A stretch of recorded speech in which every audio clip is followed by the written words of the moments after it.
mpendwa msikilizaji na mtazamaji, basi karibu tuanze kwa sala kwa jina la Baba na la Mwana na la Roho Mtakatifu. Amina. Tunaongozwa na Zaburi ya 81 aya kwanza mpaka aya ya 3. Aya kwanza mpaka aya ya 3, Zaburi ya 81. Mwimbieni Mungu nguvu zetu, nyimbo za furaha. Mshangilieni Mungu wa Yakobo. Pazeni zaburi, pigeni matari. Kinubi chenye sauti nzuri na kinanda. Pigeni panda mwandamo wa mwezi, wakati wa mbalamwezi, sikukuu yetu. Bikira Maria, kikao cha hekima, utuombee. Kwa jina la Baba na la Mwana na la Roho Mtakatifu. Amina. Mpendwa msikilizaji na mtazamaji, tunaendelea na mada yetu katika kipindi hiki cha ufahamu mwaka wa kiliturujia. Mada yetu ndio hiyo ya uimbaji wa kiliturujia katika misa na maadhimisho ya sakramenti mbalimbali. Kama ambavyo tulivyoona katika kipindi kilichopita, tuliweza kueleza katika ujumla wake juu ya uimbaji wa kiliturujia maana yake ni nini. Tukaangalia katika Biblia, na katika Biblia tukaona ule msisitizo wa uimbaji ambao umejikita katika kumsifu na kumtukuza Mungu ili huyu mwanadamu atukuzwe, atakatifuzwe na Mungu atukuzwe.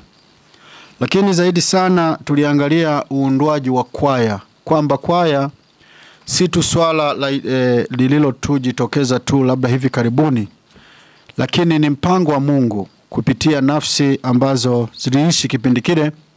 Tumeona Daudi pamoja na mfalme Sulemani wakiunda kwaya, wakiunda kikundi cha waimbaji. Na tuliona katika kile kitabu cha Mambo ya Nyakati ile sura 25, unaona kabisa takribani watu 200 waliandaliwa, ambao kunapokuwa na maadhimisho yale ya kumsifu na kumtukuza Mungu na kutolea sadaka hekaluni, basi waliweza kuimba na tunaambiwa sauti zao zikavuma. Lakini pia katika kitabu cha Yoshua bin Sira tumeona ile sura 47 namna ambavyo tunaambiwa Daudi akamsifu na kumtukuza Mungu, lakini akamwekea watu wa kuimba.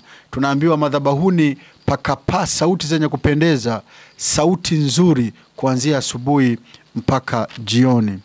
Na zaidi tukaangalia utaratibu mzima sasa wa uimbaji unapaswa kuwa namna gani na uweje na uchaguzi wa zile nyimbo tunazotakiwa.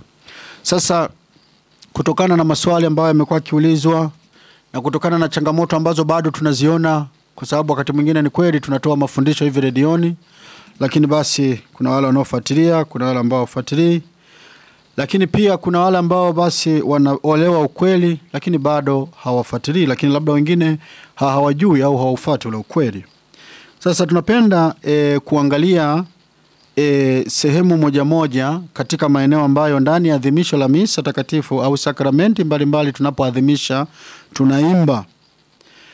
Sehemu ya kwanza na nitatumia mwongozo huu wa kiliturujia ambao kuna kipindi tena niliutumia. Lengo ni kukazia maarifa ili basi tuweze kuelewa na mwisho wa siku kila mmoja awe na ufahamu. Tukisoma katika mwongozo huu namba 47 inazungumzia juu ya kuingia.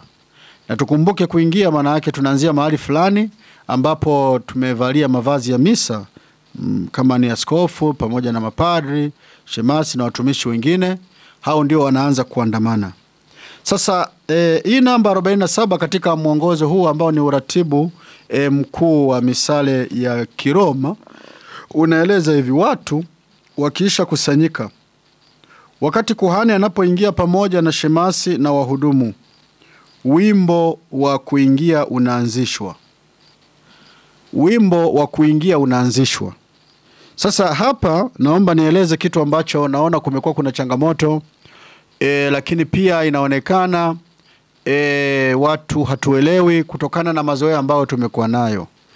Hapa kanisa linatuambia katika sheria hii ya kiliturujia na mwongozo wake kwamba watu wakisha kusanyika, maana yake ni kwamba waamini wanatakiwa kuwa mahali fulani.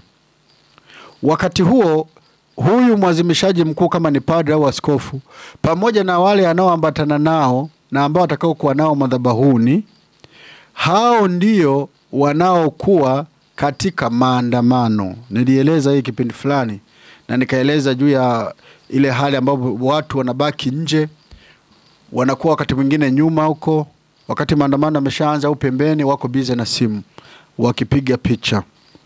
Kumbe wengine wote hatutakiwi kwa kweli kuwa katika maandamano. Anayetakiwa kuwa katika maandamano ni padri, mwadhimishaji mkuu wa adhimisho la misa, mapadi wengine wanaoadhimisha, watumishi ambao wanaokuwepo ambao tunaita watumikizi. Hao kwa sababu wanahusika moja kwa moja kuhudumu kule madhabahuni, hao ndio wanaotakiwa kwa sababu wanaunganika na huyu kuhani mkuu, kuhani kiongozi. Ni mfano wa kundi fulani au watu fulani au jamii fulani inamsubiri kiongozi fulani, labda wa kiserikali aje au wa kijamii aje. Kumbe mnapokuwa mnamsubiri, sio kwamba wote mnaanza safari kutokea kama ni Dar es Salaam anakuja waziri na nyinyi mnatokea Dar es Salaam mnakuja huku Tabora. Nyinyi mnamsubiri hapa, wengine wote wanamsubiri hapa. Kwa hiyo atawakuta pale, na huyo ndio mlengo ambaye mnamsubiri. Anapofika pale mtashangilia, mtapiga vigelegele, mtapiga makofi, mtaimba. Kwa hiyo wengine wote wanapaswa sasa kuwa wapi? Kuwa katika lile eneo husika. Ndivyo ilivyo katika mwongozo huu wa kiliturujia ndani ya adhimisho la misa takatifu au tunapoadhimisha sakramenti mbalimbali. Kwa hiyo maana yake sasa tumeshazoea utoto mtakatifu wanakuepo kwenye maandamano. Kwaya inakuepo kwenye maandamano. Kama sijui kuna sherehe fulani unakuta basi sasa wakati mwingine unakuta sijui kuna wawata wapo kwenye maandamano, kwaya wapo kwenye maandamano, sijui katekista wapo kwenye maandamano, sijui watawa wapo kwenye maandamano. Yani sasa mlolongo mrefu kweli. Sasa unajiuliza, hivi anayempokea huyu mfalme wa amani ni nani? Tukumbuke kama ilivyokuwa Yesu anapoingia Yerusalemu, watu walikuwa wamemsubiri. Anapofika ndio wanaanza kumshangilia, wanatikisa matawi, wanaweka kanga zao, nguo zao. Kwa hiyo unaona, yani inaleta raha, ile furaha. Kwa hiyo sisi tunapaswa kuwa mahali fulani kwamba tunasubiri pale, tukiimba, tukishangilia. Na huyu anayekuja katika ishara ni Kristo mwenyewe ambaye anawakilishwa sasa na hili kundi ambalo linaingia. Kwa hiyo hili naomba lieleweke vizuri kabisa, ili watu wakati mwingine tunapowaambia jamani katika maandamano kundi hili litaki kuwepo, watu wasinungunike. Yani wakati ule sio muda wa sisi kuandamana, ni sisi kumpokea huyu Kristo anayekuja kutuletea ukombozi katika historia ya wokovu leo. Kumbe wewe ubaki katika lile eneo ambalo unasubiri kumpokea, maana yake ndio kanisani, ukiimba, ukishangilia, ukipiga makofi, ukifurahia tukio hilo la sikukuu. Kwa hiyo ni sehemu ya kwanza. Sehemu ya pili tunaambiwa wimbo wa kuingia unaanzishwa. Sasa lengo la wimbo huu ni nini?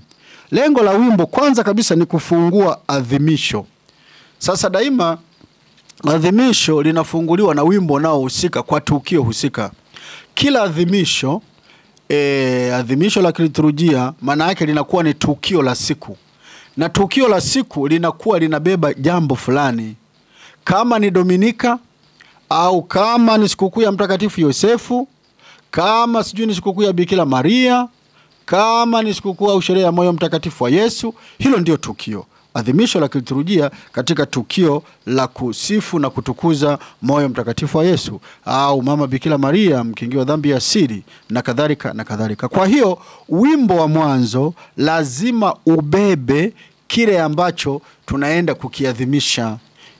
Na ndio maana utaona katika Dominika ya 6. Dominika ya 6 wimbo wa kuingia ambao tunasema ni antifona, tuliimba hubirini kwa sauti ya kuimba, tangazeni haya, yatamkeni mpaka mwisho wa dunia, semeni Bwana amewakomboa watu wake, haleluya.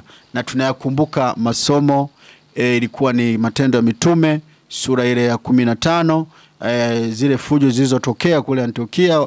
Baadaye mashauri yanaletwa Yerusalemu kwa ajili ya kutafuta suluhu, ili basi baada ya hapo watu waweze kuishi kwa amani na utulivu. Somo la pili, kitabu cha Ufunuo, na Injili ilikuwa ni sura ya 14 aya ya 23 mpaka 29, ambapo unaona Kristo anawaandaa wanafunzi wake yeye kwamba ataondoka, lakini wao watapaswa kuishi katika upendo na kuhakikisha kwamba wanalihubiri hilo neno. Na ndio maana unaona sasa wimbo wenyewe unasisitiza kwamba yale Kristo anaoachia maagizo, maana yake wimbo unawalenga kuambia kwamba watu wahubiri kwa sauti ya kuimba.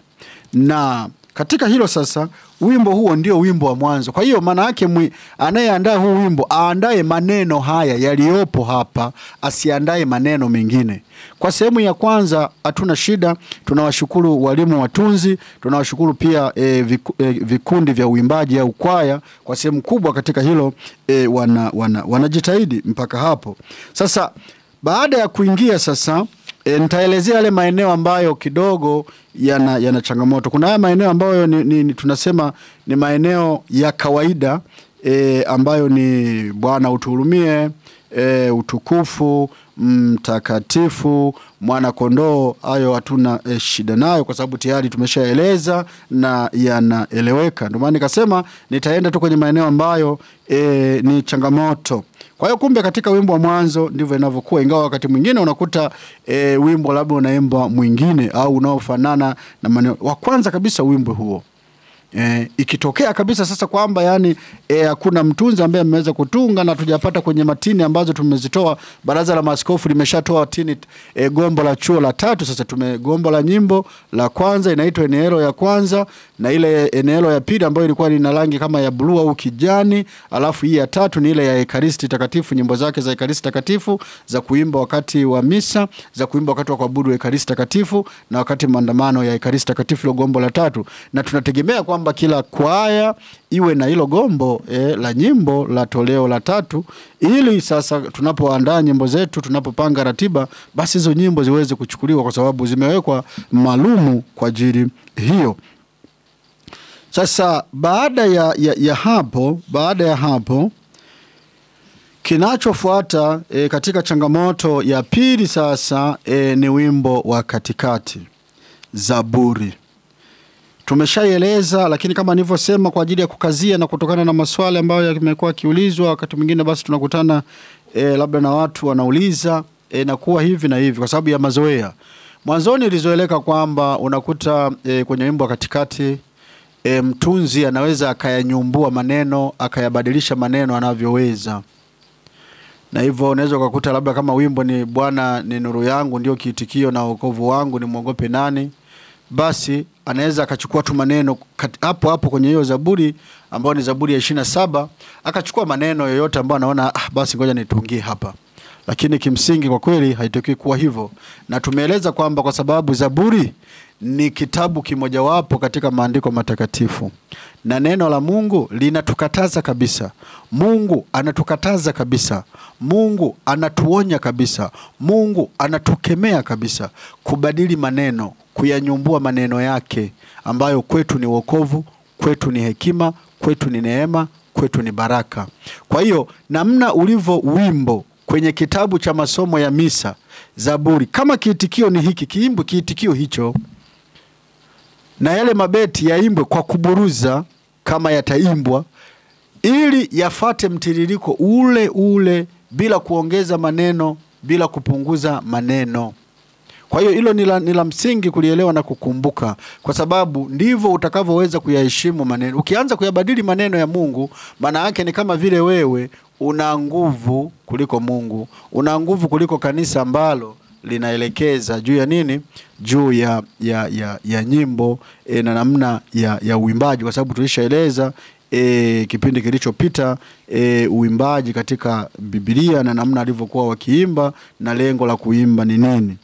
Kwa hiyo ni sehemu ya pili ambayo imekuwa ina changamoto. Kwa hiyo kumbe chonde tunawakumbusha Wakristo wenzetu, sisi wote tukiwa katika safari ya kuelekea uzima wa milele. Na mbingu tunaipata kwa utiifu. Mbingu tunaipata kwa unyenyekevu.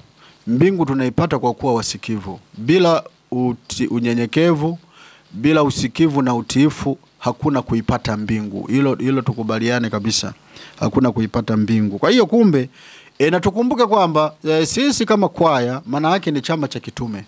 Na chama cha kitume maana yake nini? Mtume maana yake ni nini? Mtume maana yake ukienda kwenye lugha ya Kigiriki ni apostoloi.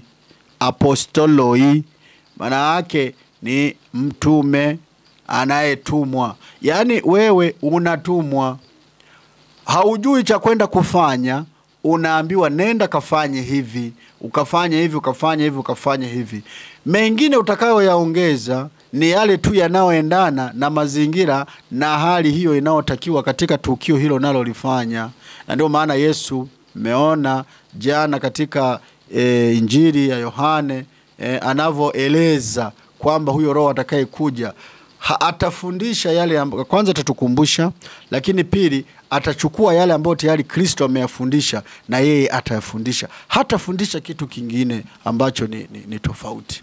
Kwa hiyo ule umoja wa mafundisho, ule umoja wa wazo, ule umoja wa maneno ya Mungu yanapaswa kuwa hivyo. Kwa hiyo kumbe mtu awe mtiifu, kwa sababu unatumwa kwenda kufanya sio jambo lako, unatumwa kufanya jambo la mwingine ambalo kwako ni faida, na kwa wale kwayo unaoitimiza ile huduma kwa ajili ya Mungu pia ni faida. Kwa hiyo kumbe hapa tuondokane kabisa na ubishi wa namna yeyote, ukaidi wa namna yeyote. Kwa hiyo na kwa njia hiyo tukumbuke kwamba tunayemwimbia ni Mungu, sio mwanadamu. Na ndio maana liturujia lengo lake kuu kabisa, ukiangalia katika mjumuisho mzima wa maadhimisho ya liturujia, lengo lake kuu ni moja tu: Mungu anatukuzwa, mwanadamu anatakatifuzwa. Full stop, nukta. Kwa hiyo ujue kabisa kwamba ndani ya adhimisho ni Mungu anatukuzwa, na sio mwanadamu, na wala sio wewe. Na ndio maana tunakataza kabisa vitu vyote vile ambavyo vinavyofanyika ndani ya adhimisho la kiliturujia vinavyodhihirisha au kuonyesha kwamba anayejitukuza hapa ni mwanadamu, anayetukuzwa hapa ni mwanadamu. Tunaondoa kabisa hivyo, tunaviondoa kabisa. Na ndio maana mara kwa mara tunawaambia jamani hapana ni hivi, jamani hapana ni hivi, jamani hapana ni hivi. Lengo ni nini? Lengo ni kusaidiana tujue kwamba sisi ni viumbe, sio sisi ni kiumbe na sio muumbaji. Muumbaji ni Mungu ambaye ndiye anayetusaidia na anayetuongoza. Kwa hiyo ni katika wimbo wa katikati. Baada ya hapo tuna shangilio. Hii huwa hatuna shida kwenye upande wa shangilio. Imekaa vizuri, tunaimba kweli tukiwa tumesimama, na baadaye mabeti yanaimbwa vizuri kabisa. Katika eneo hili hakuna shida yoyote ile katika upande wa adhimisho la liturujia. Sasa sehemu inayokuja ni sehemu ya maombi. Maombi lazima tujue kwamba ile ni sala, ni maneno ambayo tunayatoa, na liturujia inatuelekeza kwamba inaweza katolewa au kwa kusema au kwa kuimba. Sasa shida iko wapi hapa kwenye maombi? Tumeshaeleza kipindi cha nyuma, lakini mimi nimesema najikita katika uimbaji sasa, kwamba yule anayeimba, kama maombi yanaimbwa, ajue kabisa kwamba lengo la kuimba ni yale maneno yasikike. Kuna uimbaji mbaya sana ambao wakati mwingine unajitokeza wa kumung'unya maneno tukifikiri kwamba ndo tunaimba vizuri. Unakuta mtu anamungunya maneno, yani hata husikia ametaja Mungu au ametaja nainuka au yani unaona haieleweki. Na ndio maana tunahitajika kutaja maneno yasikike. Mwongozo wa kanisa unatuambia kwamba yeyote yule anayekuwa anasimama ndani ya adhimisho katika kanisa anatakiwa hakikishe kwamba maneno yake yanasikika, na kama watu wakati ule wanasikiliza, wasikilize neno ambalo limetoka kweli mdomoni, limetajwa. Kama a isikike a, kama ma isikike ma, kama baba isikike baba, kama Mungu isikike Mungu, sio mongo, Mungu. Kwa utakuta wakati mwingine wale wanao buruza yale mabeti, yani unakuta mtu asikiki. Lengo tunataka tusikie maneno, tusisikie kumungunya kwako. No, lengo sio hilo. Kwa mfano labda naweza tukaimba hapo, nakuta labda tunaimba maneno kama haya. Labda kimeimbwa kiitikio. Baada ya kuimba kiitikio sasa labda muimba zaburi sasa anaanza kuimba yale mabeti sasa. Unaona yule anayepaswa kuimba vizuri anapaswa kuimba hivi. Naomba nichukue maneno haya ya sala ya kolekta ya Jumatatu juma la 6. Mungu mwenye rehema, utujalie ili tunayoadhimisha kadiri ya taratibu za Pasaka, tupate kutambua kuwa yanaleta matunda kwetu katika kipindi chote. Unaona? Hivyo ndivyo tunavyopaswa kuimba. Lakini sasa utakuta mtu anakuimba Mungu mwenye rehema, utujalie ili tunayoadhimisha kadiri ya no. Hatukusikia unataja maneno gani. Mungu anataka maneno. Hataki tu sauti kama ya ndege, hapana, yasikike, yatamkike. Kwa hiyo ndio hiyo. Kumbe katika maombi sasa, kama muimbaji anaona kabisa hata imba na kutamka maneno vizuri, kwa sababu sisi tunataka kusikia lile ombi, ndio maana wakati mwingine tumekuwa tukiwaelekeza kwamba hapana, tunapaswa kufanyaje? Kusoma yale maombi. Tunatoa maombi kwa Mungu kwa kusema, ili kuondoa ile shida ya kutokuelewa kile kinachotamkwa, kwa sababu lengo la pale kinachotamkwa kieleweke na sio kimungunywe, kiumweumwe, kisisikike. Hapana. Na jingine sasa linao kuwepo kwenye uimbaji, kuna watu wengine ni waajabu kweli. Yani mtu amekosea, badala ya kubaki tumesikitika kwamba amemwimbia vibaya Mungu, utaona sasa pale ndio makofi yanapigwa, vigeregele ndio vinapigwa. Sasa mimi wanajiuliza, hivi hawa wanaofanya hivi wanakuwa wanajielewa kweli? Yani anapopiga makofi mtu amekosea, anapiga kigeregele mtu amekosea kuimba, hivi ni tunakuwa tunaelewa tuko mbele ya Mungu na kwamba tunasikitika kwa kile kilichotokea? Kwa hiyo ni sehemu ya tatu ambayo sasa nimeieleza, ili kwamba tuweze kuelewa kile ambacho tunapaswa kuimba. Sehemu nyingine sasa ni sehemu ya tunapoanza liturujia ya Ekaristi Takatifu, pale tunapoandaa dhabihu. Sasa ni vizuri tukaelewa kwamba tunapoandaa dhabihu au vipaji, tunajua kabisa kwamba vipaji vinavyoletwa katika ule taratibu ambao tumekuwa nao zamani na liturujia mpaka leo hii, mwongozo unatutaka tufanye hivyo, lakini basi inaweza kufanyika au isifanyike, kwamba vipaji pamoja na dhabihu za mkate na divai vinaletwa katika maandamano. Na ndio maana ya zile nyimbo zinazoimbwa lazima zisadifu hiyo.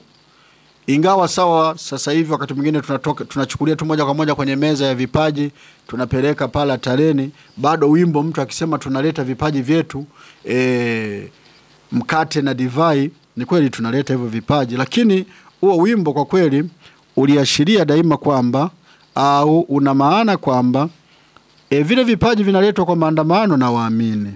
Na ndio maana nitaeleza hapa kwenye hii namba 73 katika mwongozo huu ambao nimeonyesha hapo mwanzoni mwa adhimisho. Naomba nisome katika ujumla wake hii namba 73 ili tuweze kupata picha. Mwanzoni mwa liturujia ya Ekaristi, vipaji ambavyo vitageuzwa kuwa mwili na damu ya Kristo vinaletwa altareni. Kabla ya yote, altare au meza ya Bwana, ambayo ndiyo panakutanika liturujia yote ya Ekaristi, inatayarishwa. Na hii inafanyika kwa kuweka juu ya altare hiyo korporale, purifikatorio, misale na kikombe au kalisi. Isipokuwa kama vifaa hivi vilikwisha tayarishwa kwenye meza ya pembeni au kredensi. Kwa hiyo ndio maana nikaeleza kwamba inategemea vinatoka kwenye maandamano vinakuja.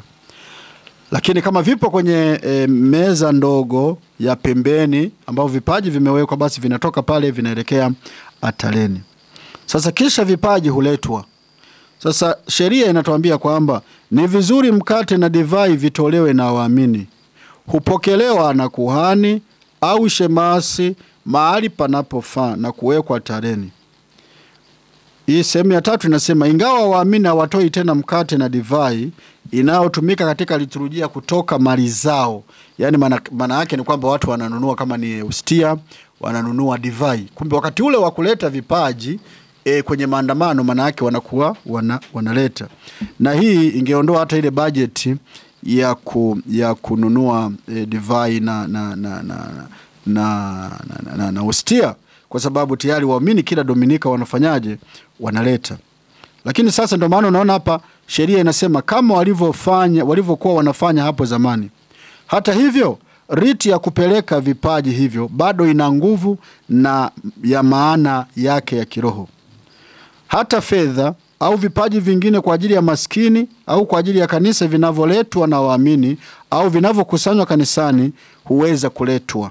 Vipaji hivi viwekwe mahali panapofaa nje ya meza ya Ekaristi takatifu. Sasa wakati hivi vipaji vinaletwa na hivi vitu vingine, pesa na vitu vingine vinaletwa, tunaambiwa kwamba maandamano ya kupeleka vipaji husindikizwa kwa wimbo wa matoleo. Maandamano ya kupeleka vipaji husindikizwa kwa wimbo wa matoleo. Wimbo wa matoleo. Naomba nisome namba 37 ya mwongozo huu ili itusaidie. Ziko nyimbo nyingine zinazoandamana na vitendo fulani fulani. Tukisoma mwongozo huu namba 37 unatueleza kwamba hizi nyimbo zinazoendana na maandamano ni lazima ziendane na tukio lenyewe. Kwa hiyo kama nilivyosema hapa katika mwongozo huu hapa namba 74, maandamano ya kupeleka vipaji husindikizwa kwa wimbo wa matoleo. Sasa tukirudi namba 37 kipengele B, nasema kwamba ziko na nyingine zinazoandamana na vitendo fulani fulani, kama vile wimbo wa maandamano ya kuingia, wimbo wa kupeleka vipaji, wimbo wa kumega mkate ambao ni mwanakondoo, na wimbo wa kwenda kushiriki komunyo. Kwa hiyo ili eneo hapa naomba tu nieleze kwamba limekuwa na shida. Shida yake ni ipi? Kama nilivyoeleza kwa ufupi kipindi kilichopita. Shida yake ni kutokuelewa au kusahau kile ambacho tunapaswa kukifanya katika liturujia. Naomba nieleze hivi.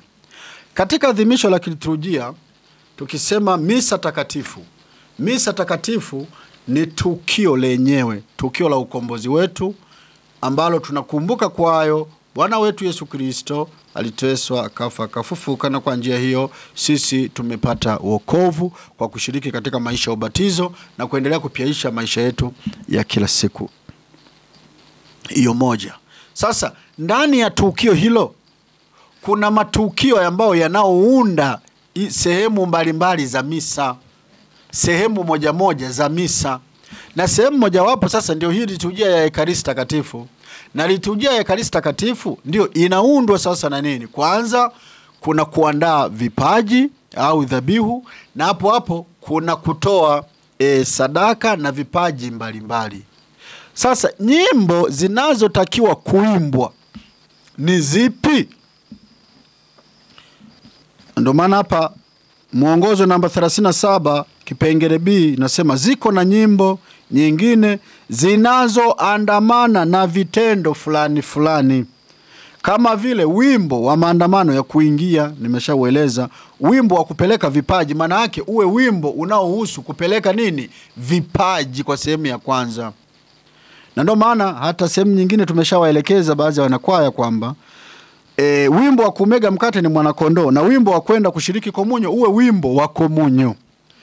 Sasa ikitokea tupo katika kipindi kikuu, vipindi vikuu katika maadhimisho ya kiliturujia au katika mzunguko wa mwaka wa kiliturujia ni vipi? Vipindi vikuu vya kiliturujia, cha kwanza ni majilio, kipindi cha majilio, ambacho hiki kwa sehemu kubwa mambo mengi hayabadiliki. Nyimbo zinazoimbwa zinalenga kipindi chenyewe cha majilio. Kipindi cha Krismasi au Noeli, hicho ni kipindi kikuu. Kipindi cha Kwaresma ni kipindi kikuu. Kipindi cha Pasaka ni kipindi kikuu. Baada ya hapo kinarudi kile kipindi cha kawaida ambapo kinatawaliwa na mavazi ya rangi ya kijani. Sasa tukiwa katika kipindi cha majilio, wimbo wa maandamano wa kuingia utakuwa ni wimbo unaohusu majilio, na ndio maana kuna miongozo katika kitabu cha misale ya Tale au ya Kiroma pamoja na ile misale ya ufupisho ambayo tunaita misale ya waamini. Sasa wimbo utakuwa ndio kama nilivyoeleza. Lakini kwenye wimbo wa kupeleka vipaji, kutoa sadaka, wimbo unapaswa kuwa ni wimbo wa kutoa sadaka, unaendana na lile tukio. Hiyo moja. Mbili, kwa sababu ni kipindi hicho, tunaweza tukaweka nyimbo pia zinazoendana na kipindi hicho kikuu ambacho ni majilio. Tukija kipindi cha Krismasi ni hivyo hivyo, nyimbo zinakuwa ni mchanganyiko za sadaka zinazoeleza tukio, lakini hapo hapo zinazoeleza kipindi. Kwenye kipindi cha Kwaresma hivyo hivyo, nyimbo zinazoeleza tukio linalofanyika sasa, kutoa sadaka, kwamba twende wote tukatoe, twende wote tukatoe, twende tukatoe. Unaona kwamba watu wanaalikwa, ni tukio hilo la kwenda kutoa.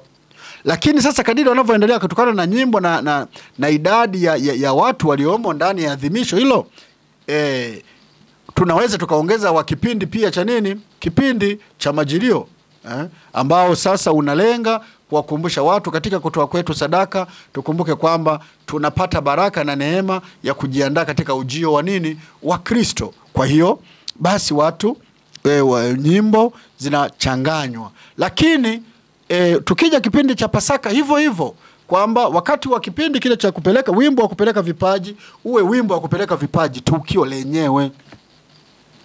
Yani ulenge tukio lenyewe la kupeleka vipaji. Na hapo hapo, kwa sababu ni kipindi cha Pasaka, ni kipindi kikuu, tunaweza sasa tukachanganya nyimbo za Pasaka pamoja na nyimbo za nini? Za vipaji. Tukija sasa kwenye upande wa wimbo wa kwenda kushiriki komunyo, maana yake wimbo unapaswa kueleza tukio. Kwa sababu sasa hivi ni tukio gani? Tukio la kwenda kupokea Ekaristi Takatifu. Kama ni tukio la kwenda kupokea Ekaristi Takatifu, maana yake nyimbo ziwe zile za kutuambia kwamba tunaenda kupokea Ekaristi Takatifu. Na nyimbo tunazoimba zitusaidie kuona kwamba kweli sisi tunaelekea, tunaandamana kupokea Ekaristi Takatifu. Lakini kwa sababu pia ni kipindi cha Pasaka, ndio maana narudia tena kwamba tuchanganye zile nyimbo, kwamba ni kipindi cha Pasaka, basi tuangalie nyimbo ambazo tukiimba tukiweka huu utakuwa unaendana kabisa na sehemu hii ya komunyo, na sehemu hii ya kupeleka vipaji, na sehemu hii ya kutoa nini? Sadaka. Kwa hiyo ndivyo ambavyo tunavyoenda. Sasa mwishoni, kikawaida katika adhimisho la misa takatifu hatuna wimbo wa mwisho. Ukiangalia katika hata hii matini ambao ni mwongozo wa kiliturujia, haina wimbo wa mwisho. Hiyo imekuwa katika historia kwamba wimbo wa mwisho umekuwa haupo. Baada ya ile tunaendeni na amani, watu walikaa kimya na wakasali sala zao na kisha wakaondoka. Lakini baadaye ikaingia nyimbo za ibada mbalimbali, zaidi kawa ni sala za Bikira Maria, nyimbo zinazohusu Bikira Maria. Au baadaye ikasema nyimbo ambazo basi zinalenga kutusukuma kurudi katika kuinjilisha na kuishi kile ambacho tumekiadhimisha, au nyimbo za kipindi husika. Kwa hiyo ndivyo ambavyo imekuwa. Ni sahihi kwa muumini wa kawaida ambaye sio mwanakwaya kuimba wakati wanakwaya wanaimba na yeye na yeye akawa anaimba, inakuwa ni sahihi? Jibu fupi ndio, yuko sahihi. Sasa jibu refu lina maelezo yafuatayo. Sisi wote tunapokuwa ndani ya adhimisho la kiliturujia, iwe ni misa takatifu au misa takatifu ambamo ndani yake kuna sakramenti mbalimbali zinaadhimishwa, tunaitwa kiliturujia, tunaitwa kusanyiko la kiliturujia. Kusanyiko la kiliturujia maana yake ni nini? Ni kwamba sisi wote tunaoamini. Naomba nisome hapa namba 39 kwenye huu mwongozo kama nilivyosema kipindi kilichopita, ili tuweze kuelewa kwamba namba 39 inapozungumzia umuhimu wa kuimba inasema hivi: waamini wa Kristo wanaokusanyika wakiutazamia ujio wa Bwana wanashauriwa na mtume waimbe pamoja zaburi na nyimbo za rohoni. Wanashauriwa, sio kikundi kinashauriwa. Kwa hiyo kusanyiko la kiliturujia ni moja, ila ndani mle limegawanyika. Kama vile ambavyo naweza nikasema nchi ya Tanzania ni moja. Hii nchi ndani kama nchi sasa imegawanyika tunapokuja kuzungumzia juu ya uongozi. Tuna rais ana majukumu yake, tuna makamu wa rais, tuna waziri mkuu, tuna spika wa bunge. Alafu tuna mawaziri, tuna wabunge.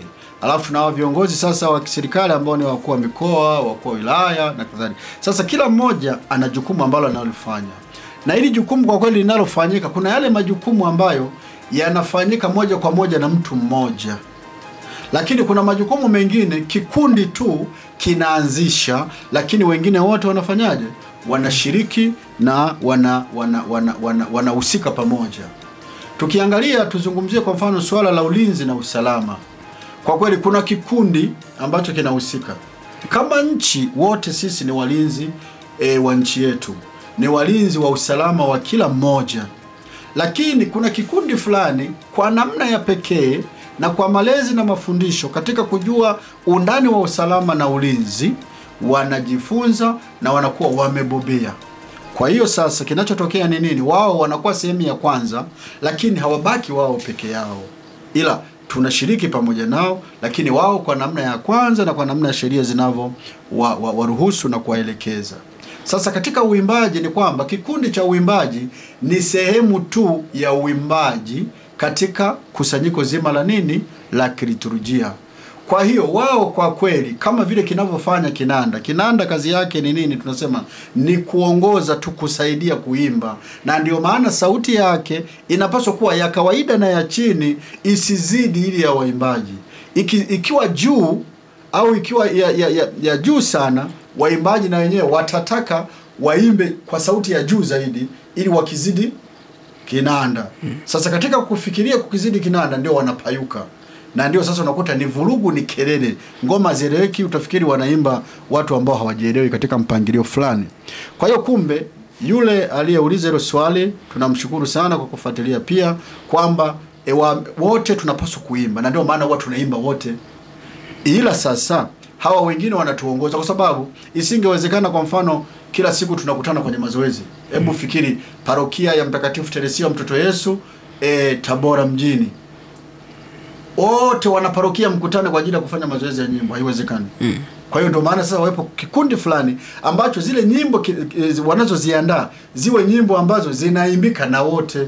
Na ndio maana kuna ule ushauri kwa kikundi cha uimbaji kwamba wahakikishe kwamba nyimbo zinajirudia, sio kila adhimisho nyimbo mpya. Wakijua kwamba kwanza Mungu hahitaji nyimbo mpya. Hilo kwenye matamasha huko kwa ajili ya kuuza na nini na kuinjilisha haina shida watu, lakini kwenye adhimisho la misa Mungu hahitaji nyimbo mpya. Yaani hata kama unarudia kila siku, kwa mfano wimbo kwanza nimeingia hapa mahali patakatifu, alafu kipindi cha vipaji tupeleke vipaji tupeleke, alafu kipindi cha kwenda kupokea nitajongea, yaani Mungu anazisikia. Kwa sababu cha kwanza anachokiangalia ni nini? Ni moyo, ni utakatifu na unyenyekevu. Kumbe sasa kwa kusema hivyo ni kwamba kikundi cha muziki ni cha kwanza katika kuandaa na kufuata utaratibu mzima wa kiliturujia. Sisi wengine ambao tunaoshiriki pamoja na hawa sasa tunaimba pia pamoja nao. Asante, nashukuru. Labda sehemu tu ya mwisho sasa, baada ya kueleza katika zile taratibu nzima kama ambavyo tumeelezwa na mwongozo huu namba 37 kipengele B kwamba ziko na nyingine nyimbo zinazoandamana na vitendo fulani fulani, kama vile nimesema wimbo wa maandamano ya kuingia, wimbo wa kupeleka vipaji, wimbo wa kumega mkate ambao ni mwanakondoo, na wimbo wa kwenda kushiriki komunyo takatifu. Sasa huu ni wimbo ambao unaandamana. Yaani ninapoimba wimbo, maana yake huu wimbo uonyeshe kweli tunaelekea wapi? Kupokea Ekaristi Takatifu. Uonyeshe lile tukio tunaloenda kulitenda sasa hivi. Kwa hiyo katika muktadha huo, nyimbo za kupokea Ekaristi Takatifu zizirishe nyimbo za kupokea Ekaristi Takatifu. Sasa baada ya hapo, baada ya kueleza hayo maeneo, tuna eneo baada ya kukomunika. Nini kinafuata? Sasa tunaambiwa na mwongozo huu ambao nimeshasema, uratibu mkuu wa misala ya Kiroma unatueleza kwamba namba 88, kugawa komunyo kukimalizika, yani baada ya sisi waumini kuwa tumeshapokea sasa Ekaristi Takatifu, kuhani na waamini husali kwa kimya moyoni kwa muda fulani. Kwa hiyo kumbe tukiangalia kwa sehemu kubwa tumezoea kuimba. Mahali fulani niliwapo taratibu waamini, nikamwambia wiki hii hatutaimba. Kumbe muda wa kuleta vipaji basi tutakuwa kimya, kwa sababu tunaruhusiwa kuwa kimya pia ili tuendelee kuonja ile tafakari ya kile ambacho tunachokiadhimisha. Muda wa kuja kukomunika, kimya. Muda wa shukrani, kimya. Watu wakaanza, hii father, mbona tumezoea kuimba? Unajua kukai, yani kusali misa bila kuimba. Kumbe inatakiwa kwamba wakati mwingine hasa katika vitu hivi ambavyo tunasema kipindi ambacho ni katikati ya wiki, sio sikukuu wala sherehe, tunaweza kwa tuna ukimya. Kwa hiyo kumbe kuna ukimya hapo. Lakini pia imeambiwa kwamba ikionekana inafaa sasa, ambao ndio optional au namna ya pili ambayo sisi ndio tumeichukua kwa sehemu kubwa, kusanyiko lote pia linaweza kuimba. Kwa hiyo umesikia hapa ndugu mtangazaji, kutokana na yule ambaye aliyeuliza lile swali kwamba ikionekana inafaa, kusanyiko lote, ndio maana nikasema ni kusanyiko la nini? La liturujia, pia linaweza kuimba kwa pamoja zaburi au wimbo mwingine wa masifu au tenzi. Na ndio maana huwa wakati mwingine tunaimba zaburi za kushukuru au nyimbo ambazo zinagusa tukio ambalo tumelitenda sasa, ambazo ni nini? Ni Ekaristi Takatifu. Tunamshukuru Mungu kwa kukomunika, tunamshukuru Mungu kwa kupokea mwili na damu yake, au nyimbo zozote zinazotukuza tukio hilo katika ujumla wake. Kumbe mpendwa msikilizaji na mtazamaji, nipende kukushukuru sana, na Mwenyezi Mungu basi akubariki na uendelee kufuatilia kipindi hiki ili uendelee kujirisha na kupata uelewa wa namna ambavyo tunapaswa kuishi maisha yetu haya ya kiliturujia katika leo ya wokovu wetu. Atukuzwe Baba na Mwana na Roho Mtakatifu, kama mwanzo na sasa na siku zote na milele. Amina. Kwa jina la Baba na la Mwana na la Roho Mtakatifu. Amina.